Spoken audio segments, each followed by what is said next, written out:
Olá, bem-vindos à estreia da Exchange Web TV, um programa de entrevistas para quem gosta de viajar e conhecer novas culturas pelo mundo afora. Confira agora nossa entrevista de abertura com Samuel Lins, no quadro Brazilians Abroad, que conta a história de brasileiros que conhecem a sensação de viver fora do país. Carimbe o seu passaporte porque a nossa viagem está apenas começando. Samuel Lins, 26 anos, é psicólogo e administrador pela Universidade Federal da Paraíba, é mestre em psicologia também pela UFPB, fez o programa Piani no ano de 2006 para a cidade de Lisboa, em Portugal, e hoje ele é bolsista do programa Erasmus Mundus na Universidade do Porto, onde está cursando um doutorado em psicologia, tema de investigação, psicologia do consumo.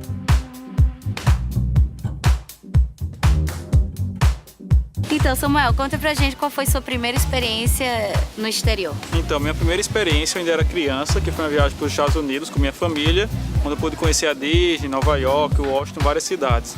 Mas em termos de vida acadêmica, foi em 2006, como você mesmo falou, que viajei para Portugal, quando eu fui cursar um semestre do meu curso de Psicologia na Universidade Portuguesa. E por que você escolheu Portugal? Então, eu sempre quis morar no exterior, ter essa experiência fora, sendo que eu não queria, o foco não era aprender uma nova língua. E eu queria a Europa. Então Portugal foi o país que pôde unir tudo que eu queria, que era morar no exterior e ter uma experiência europeia. Como é que foi o processo seletivo para ir pelo programa Piani, já que prova de proficiência aí não era necessário, né? Exato. Para ir para Portugal pelo Piani, o único critério era o seu CRE, a sua média do currículo. E eu ia inclusive para a Universidade do Minho, já estava tudo certo, mas nesse ano abriu vaga para o ISCTE, exatamente o Instituto Superior de Ciências do Trabalho e da Empresa, que é um instituto super reconhecido na área que eu realmente queria seguir. Então quando abriu essa vaga, essa oportunidade, então não pensei duas vezes para tentar.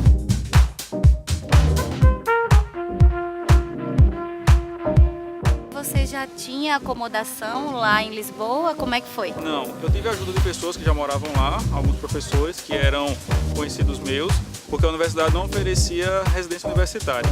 Então eu com mais duas colegas na época, nós alugamos mesmo um apartamento para dividir. E quanto é que era aí esse apartamento? O apartamento era cerca de 250 euros para cada por mês. E os custos total por mês ficavam em torno de 500 euros. Isso aí já incluindo alimentação, transporte, telefone, tudo ficava em média 500 euros. Na Europa, assim, Lisboa, Portugal, sim, é bem barato, não é? Exato. Comparando a outros países e pessoas que eu conheço, Portugal se destaca exatamente por isso, pelo baixo custo de vida, comparando a outros países.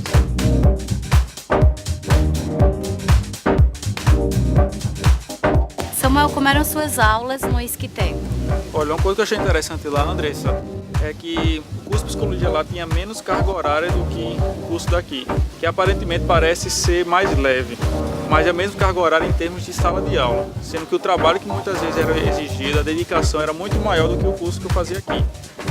Os dois eram um curso muito puxado, mas eu digo, em termos de quantidade de sala de aula, lá era menor, mas realmente mais exigente. Com relação aos professores, você sentiu alguma diferença entre os professores portugueses e os professores brasileiros, por exemplo? Não, é diferente, mas em termos de preparo, os nossos professores são tão bons quanto os de lá, muitas vezes até melhores, como também lá tem muitos professores excelentes. Então, assim, em termos de preparo, não havia tanta diferença assim, não. E o que é que te chamou mais atenção com relação ao ensino português? Olha, o que eu percebi é que existe um respeito muito maior ao professor lá.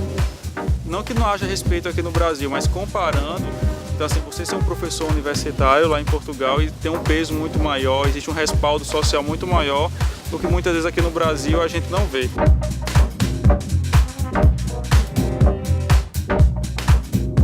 Com relação à sua vida lá em Portugal, você conseguiu adquirir alguns costumes da cultura portuguesa ou você mantinha o estilo de vida brasileiro? Em termos de costumes, eu acho que o que mais influenciou é a maneira de falar, que mesmo eu voltando, eu sempre tenho alguma coisa em português, como pois, como falar cá, muitas vezes o gerúndio, estou a fazer.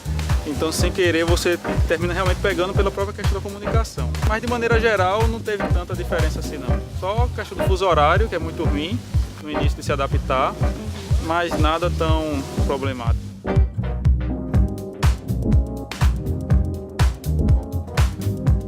relação à comida? É muito parecido com a nossa. Lá não tem tanta carne bovina como tem aqui, mas tem muita comida gostosa. Você não sente tanta falta, não.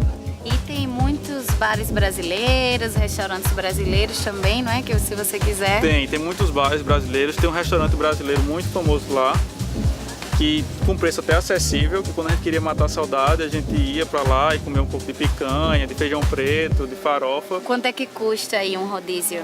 Olha, o rodízio era cerca de 9 a 10 euros, mas tinha esse prato feito, que era o nosso preferido, que era cerca de 4 euros. Que barato, então, era não bem é? barato. Comparando a outras realidades europeias, um prato bem feito para matar a saudade do Brasil por 4 euros realmente é muito bom. Recomendo então para o pessoal de casa que está pensando em visitar Lisboa, alguns restaurantes que você costumava frequentar. Então tem esse restaurante brasileiro, que é o Chimarrão, que realmente é muito bom.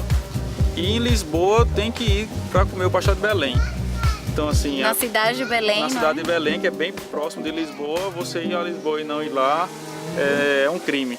Então, digamos, são esses 2 lugares que eu recomendaria. Porque na época de graduação eu ia mais para lanchonete mesmo, até era outra realidade do que do doutorado. De custos, das próprias redes sociais que você faz lá para sair, passar muito tempo na universidade. Mas indo para comer o pastel de Belém e no Chimarrão seriam boas sugestões. Você saía bastante com seus amigos lá, internacionais? Saía bastante, porque a Lisboa tem uma agenda cultural muito grande. Então, assim, você só não faz nada em Lisboa se você não quer. E para estudante aqui tem mesmo, existem muitas promoções do cinema, no Cinema São Jorge, por exemplo, que tem festivais de cinema que com 1 euro você assistia um filme. E isso todos os dias, sempre tinha esse acesso. Então tem muita exposição, tem muita festa também, muita festa para estudantes. Então, você ser estudante em Lisboa, você consegue aproveitar muita coisa com baixo custo. Festa Erasmus, por exemplo, toda semana, não é? Tinha 3 vezes por semana. Toda terça, quarta e quinta tinha festa de Erasmus e era realmente um grande problema para você conseguir se concentrar nos estudos. Mas conseguia, claro, mas era muito difícil.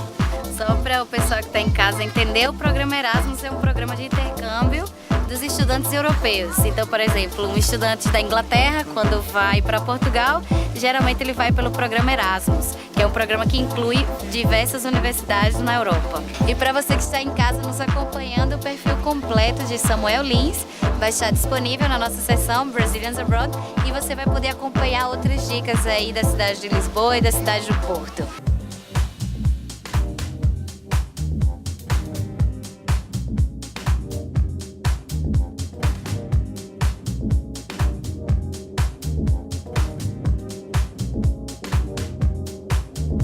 De volta com a Exchange Web TV, eu pergunto, sabem aquelas histórias inusitadas que tornam a sua viagem muito mais divertida? Vamos saber um pouquinho delas agora no quadro Lost in Space.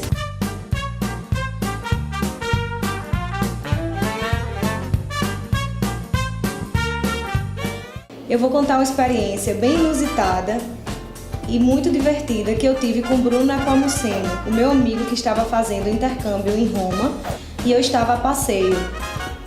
Então eu e ele fomos mais uma vez à missa no Vaticano e quando saímos da missa nos deparamos com aqueles guardas Svizzera, em italiano, como a gente fala, que é aquele guarda suíço que é responsável pela guarda da cúpula da guarda do Vaticano. Então eles usam aquelas roupas bem engraçadas e eles são extremamente sérios. Então, eu e Bruno, eu olhei para Bruno e fiz, quer apostar eu fazer ele rir? Aí Bruno, eu aposto. E aí, ficamos de frente para ele, pro guarda Svizzera, e fiquei dando tchauzinho, fazendo brincadeirinhas, ao ponto dele rir, não só rir, cair na gargalhada. Ele ainda depois piscou o olho para mim e ainda trocamos bilhetinhos. Então o Bruno assim, ficou sem acreditar nisso e depois outras amigas nossas da UFB que estavam comigo na viagem riram muito e assim, foi uma coisa realmente inesperada e inusitada que fiquei amiga do guarda Svizzera depois e foi uma coisa bem engraçada e inusitada.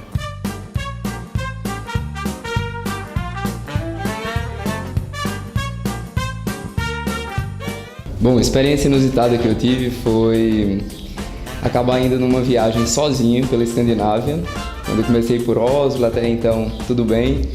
Finlândia, onde eu encontrei uns amigos, passei uma semana, porém da Finlândia para a Suécia, Eu inventei de pegar um cruzeiro muito bem programado, com meses de antecedência. E esse cruzeiro, por sinal, era conhecido como Fucking Boat. Então, por isso eu programei um sábado à noite, de verão, do verão de 2010, para fazê-lo. Chegando no Fucking Boat, eu aproveitei todo o momento para me preparar para a festa da noite na discoteca. Essa festa ia ser a partir da meia-noite. Então, comprei minha garrafa de vodka no Duty Free, tomei-a toda, quando já estava no estado para entrar na discoteca. E fui, aí anunciaram no navio que, excepcionalmente, neste sábado, por problemas técnicos, a discoteca ia estar fechada. Não tinha muito para onde correr, então fui resmungar com os demais que queriam entrar também. Depois de me despedir do pessoal, por cansaço, embriaguez ou o que quer que seja, eu adormeci no corredor do navio, acordando às 10 horas da manhã, chutado por um guarda, mandando embora, senão eu ia voltar para a Finlândia. Ainda tive que enfrentar, depois de tudo isso, 2 horas de caminhada em Estocolmo, sem mapa, para achar o hostel no sol de verão, que na Escandinávia faz calor no verão, de fato, com uma grande ressaca. Mas eu acho que essa foi a história uma das inusitadas durante a experiência que eu tive de um ano de estudos.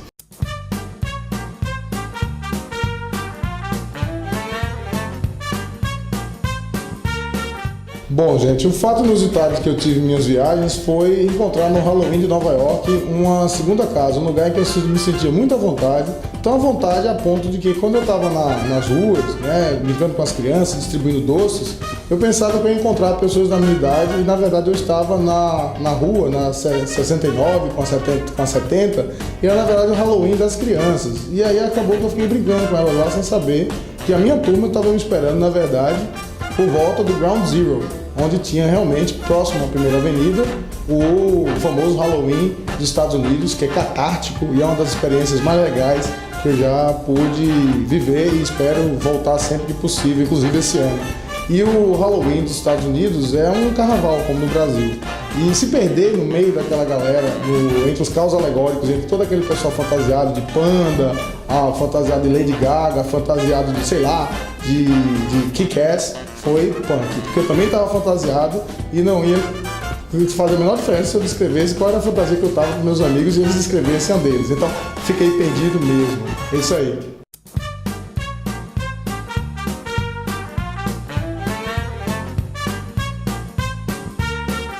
Um fato inusitado que me aconteceu, eu decidi ir para Budapeste depois de ler o livro de Chico e ver o filme. Sou uma grande fã do trabalho dele.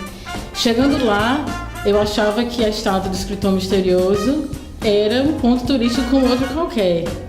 Engano meu. Passei o primeiro dia, fiz o tour normal, fui nos castelos de Sice, vi que o Danúbio não era azul. Segundo dia também, super tranquila. Quando chegou no terceiro, eu perguntei em 3 lugares, ninguém sabia do que se tratava o escritor misterioso. Eu passei 3 horas na internet, no Google, pesquisando e acabei achando num site brasileiro o endereço do castelo, onde estava a estátua.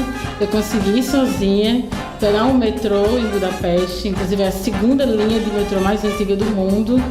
Não encontrei ninguém que falava inglês no caminho. Cheguei lá no castelo e num cantinho estava lá a estátua do escritor misterioso. Consegui o meu objetivo, mas perdi um dia inteiro da viagem, mas valeu muito a pena.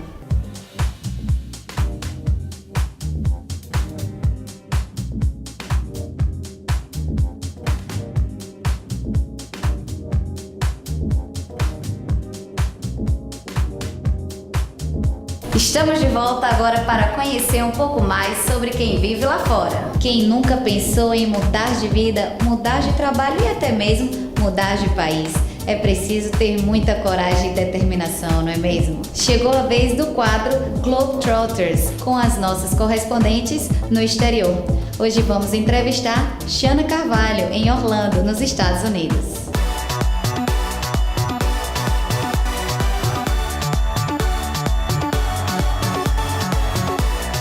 Hello, a Exchange Web TV escolheu o Rosen College para nossa entrevista de hoje. O Rosen College é um segmento da UCF, University of Central Florida, destinado somente a estudantes de hotelaria e turismo. Shana tem 27 anos, já mora aqui em Orlando há 7 anos e atualmente está cursando o penúltimo período do curso de Hospitality Management, Gerenciamento em Hotelaria e Turismo. Shana, bem-vinda ao programa. Obrigada, Sandy. Estou adorando aqui estar com você. Bom, então você já vinha, desde pequenininha você veio para Orlando, vinha passear com toda a sua família. Um dia você decidiu ficar, foi isso? Foi. Me conta um pouquinho disso. Foi isso sim. A gente vinha pra cá, eu era pequenininha, eu viajava com a família, a gente ia pros parques. E aí a minha família resolveu se mudar pra fora do Brasil e Orlando veio à cabeça, assim, de primeira, porque a gente já conhecia aqui de vir passear e tal, então deu tudo certo. E qual foi a sua primeira experiência aqui estudando na universidade? Me conta.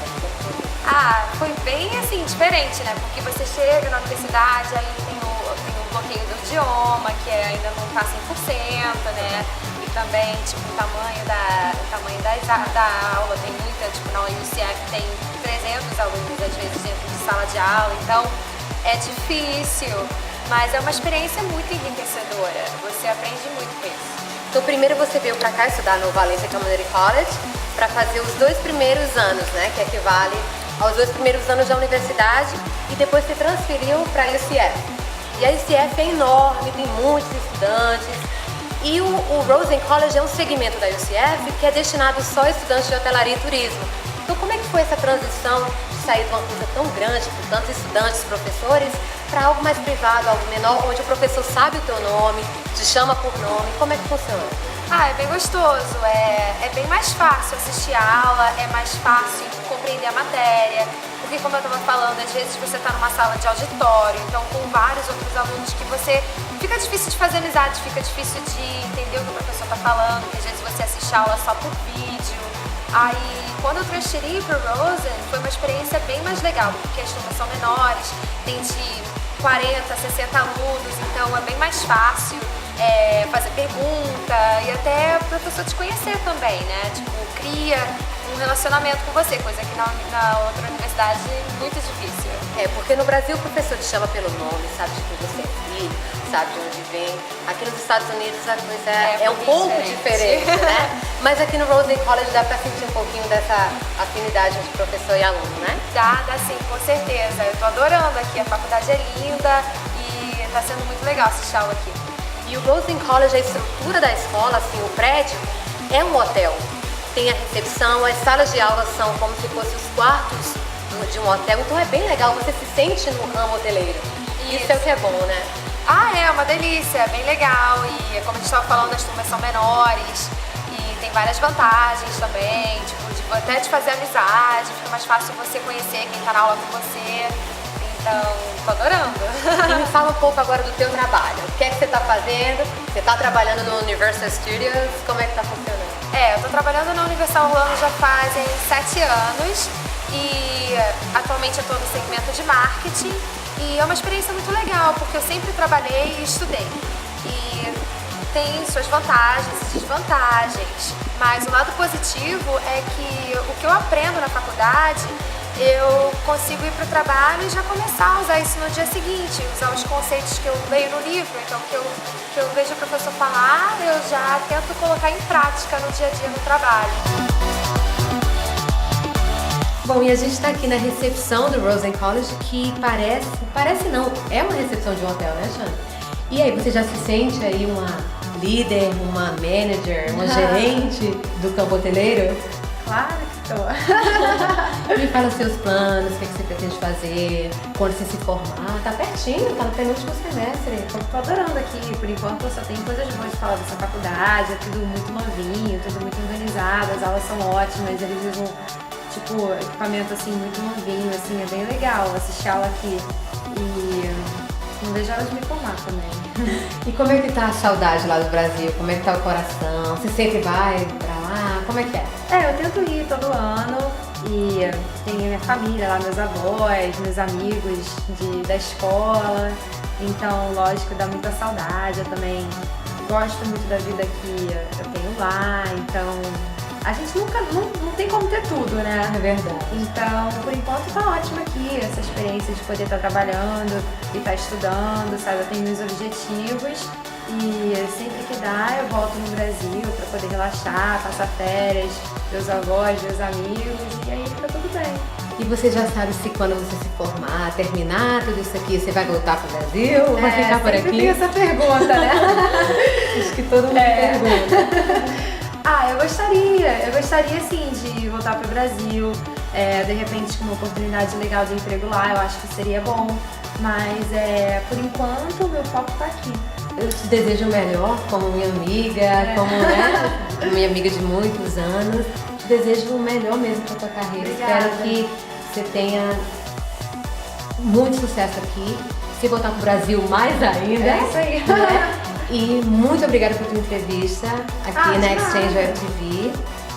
E é isso. Muito obrigada por você estar aqui com a gente. Obrigada a você, Sanji. Tipo, um prazer poder estar fazendo isso e também é uma experiência muito legal. Eu aconselho, eu recomendo quem tiver a oportunidade de fazer intercâmbio, de estar assim numa cultura diferente, de aprender vivendo, aprender com as pessoas. Vale muito a pena. Obrigada a você. Muito obrigada, Exchange Web TV.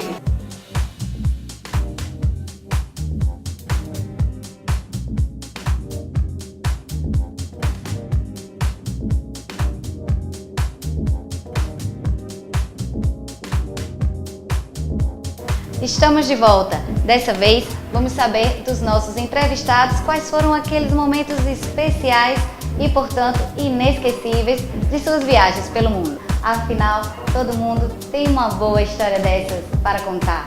Com vocês, o quadro Special Moment.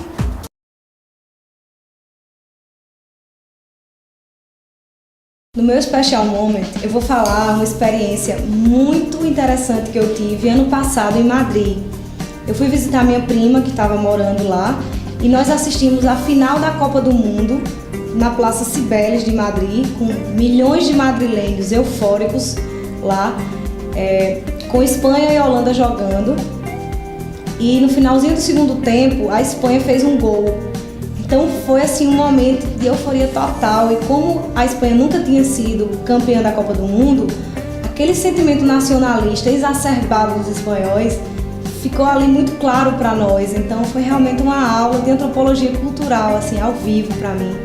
Foi inesquecível esse momento de estar lá. No outro dia, os jogadores fizeram um tour pela cidade com a taça que eles ganharam da Copa do Mundo, passaram por todas as ruas de Madrid. Então foi bem interessante passar por essa experiência, estar lá vivendo com os espanhóis esse momento histórico para eles, de ser pela primeira vez campeões do mundo. Foi muito interessante. Eu entrei na onda também, vesti a camisa da seleção espanhola e adorei ver a Holanda perder, né, que foi quem nos tirou da Copa. Então foi realmente inesquecível toda aquela festa espanhola. Bom, um momento bem especial que eu tive no decorrer dessa experiência foi ter tido a oportunidade, primeiramente, de entrar e fazer parte do Coro Interuniversitário de Roma e, em decorrência disso, ser convidado para participar da celebração das vésperas de Natal do Vaticano, que acabou sendo no dia 17 de dezembro de 2010, que ia ser presidida, e foi presidida de fato,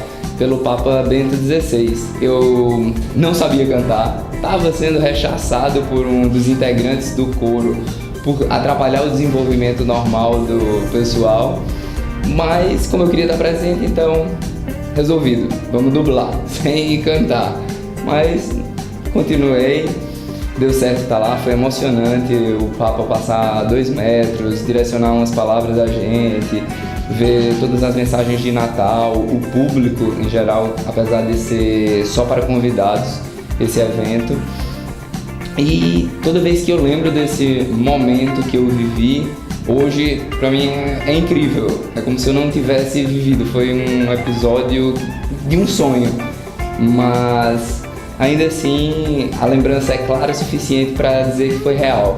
Então, muito bom e agradeço a Deus por ter tido essa oportunidade, até porque a falta de carisma do Papa não só a mim como em termos genéricos, não atraía tanto a ponto de emocionar só pela presença dele.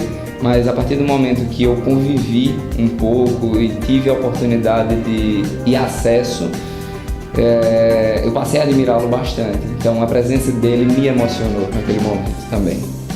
Bem, meu special moment, meu momento especial e inesquecível, certamente pode se identificar nas ruas de Berlim.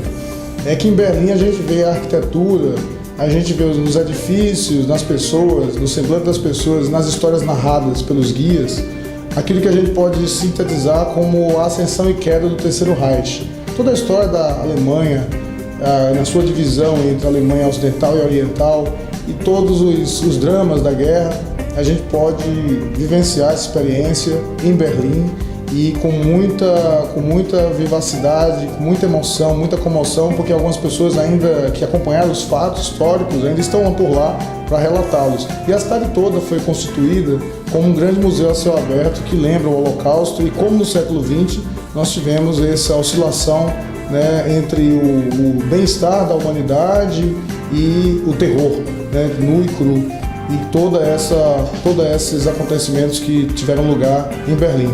Inclusive, na visita aos campos de concentração, nos arredores de Berlim, a gente nota o quão horripilante foi essa experiência vivenciada por todos nós, pelo povo judeu sobretudo, mas como um alerta, uma advertência com relação ao futuro, né, que a gente pode construir de melhor. Bem, o meu momento especial eu diria que foram dois. O primeiro foi a Veneza, que era um sonho, e chegar lá eu achei que realmente eu estava sonhando. Eu consegui subir na torre principal lá e ver o pôr do sol da torre, olhando por aquelas gôndolas, o sol se pondo. Eu vou guardar para o resto da minha vida. Eu consegui tirar fotos disso, mas o especial a gente guarda, não são nem as fotos. Foi belíssimo. O segundo foi ter ido a Amsterdã e ter visto meu quadro favorito, que são os Girassóis de Van Gogh. Eu consegui chegar lá, eu tinha comprado o ingresso antes, não fiquei em fila. Comprei o áudio, eu estava viajando sozinha, mas eu passei 20 minutos sentada num banco em frente a esse quadro, admirando, vi de perto. Me lembrei muito do meu irmão, que é apaixonado por arte. Em todos os relatos que eu via das cartas de Van Gogh para o irmão, falando da inspiração dele, eu me lembrei do meu irmão. E ver os girassóis lá, confesso que eu chorei, fiquei meio emotiva, mas achei fantástico, foi muito bom. Bem, chegamos ao final da nossa primeira viagem. Espero que vocês também tenham gostado. Para maiores informações sobre o nosso programa, acesse exchangewebtv.com. Vejo vocês no nosso próximo embarque. Até lá!